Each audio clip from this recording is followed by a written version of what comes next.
আপনি দেখেন মাগুরায় আজকে একটি নিষ্পাপ ছোট মেয়ে যে কোনো কিছু বুঝে না, যার কোনো কিছু বুঝার বয়সটা পর্যন্ত হয়নি, বোনের বাড়িতে গিয়েছে এ মাহে রমজানুল মুবারকের মতো মাসে।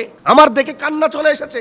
এত ছোট একটা মেয়ে, এ মাহে রমজানুল মুবারকের মতো মাস, এ মাসের মধ্যে এই ছোট্ট একটা মেয়েকে কিছু মানুষের মুখোশধারী জালেম, বর্বর, দাজ্জাল, যাদেরকে মানুষ বললে মানুষের বদনাম হবে, মানবতার বদনাম হবে, একটি ছোট্ট মেয়েকে আজকে দর্শন করেছে। মানবতা বিলুপ্তের পথে, মানবতা ধ্বংস হয়ে গিয়েছে। আপনি দেখেন মাগুরায় আজকে একটি নিষ্পাপ ছোট মেয়ে যে কোনো কিছু বুঝে না, যার কোনো কিছু বুঝার বয়সটা পর্যন্ত হয়নি, বোনের বাড়িতে গিয়েছে এ মাহে রমজানুল মুবারকের মতো মাসে। আমার দেখে কান্না চলে এসেছে।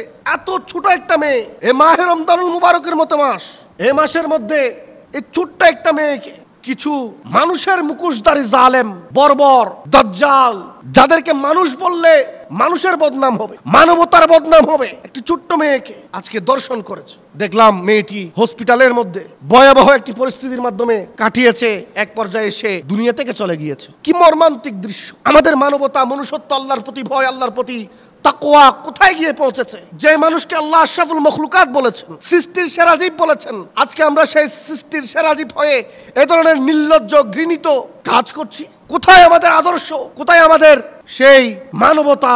মানুষ বর্বর হয়ে গিয়েছে। আইয়ামে জাহেলিয়াতের সেই ভয়ঙ্কর সময়কে পর্যন্ত হার মানিয়ে দিচ্ছে। কি দুষ্কর ছিল ছোট্ট মেয়েটা। আজকে তো সে তার মায়ের সাথে উঠানের মধ্যে খেলা করার দরকার ছিল, আজকে সে তার সহপাঠীদের সাথে মাঠের মধ্যে খেলার দরকার ছিল, আজকে সে বই নিয়ে স্কুলে বা মাদ্রাসায় যাওয়ার কথা ছিল, কিন্তু আজকে সে ফিরেছে তার বাড়ির আঙ্গিনায় লাশ হয়ে, একটি বক্সবন্দি লাশ হয়ে তার বাড়ির আঙ্গিনায় ফিরতে হচ্ছে। একটি ছোট্ট মেয়েকে এভাবে ধর্ষণ করা হয়েছে। বাংলাদেশ সরকারের কাছে আকুল আবেদন থাকবে, বাংলাদেশ সরকার যেন এই ধরনের দাজ্জাল, বর্বর পুরো বাঙালি জাতিকে সাক্ষী করে, যাতে করে এ ধরনের অপরাধ আর কেউ করতে সাহস না পায়, প্রকাশ্যে তাদেরকে ফাঁসির কাঠগড়ায় দাঁড় করাতে হবে। গতকালকে আবার শুনলাম হাটহাজারীতে একটা ছোট্ট মেয়েকে তার বাবা, আস্তাগফিরুল্লাহ সুম্মা আস্তাগফিরুল্লাহ, কোথায় চলে গিয়েছে? নিজের বাবা একটা ছোট্ট মেয়েকে দর্শন করছে। তাও রমজানুল মুবারকের মতো একটি মাস। আল্লাহ আমাদেরকে এ ধরনের জেহালত থেকে, বর্বরতা থেকে আল্লাহ আমাদেরকে পানাহ দিক। সবাই উচ্চ আওয়াজে বলুন আমিন।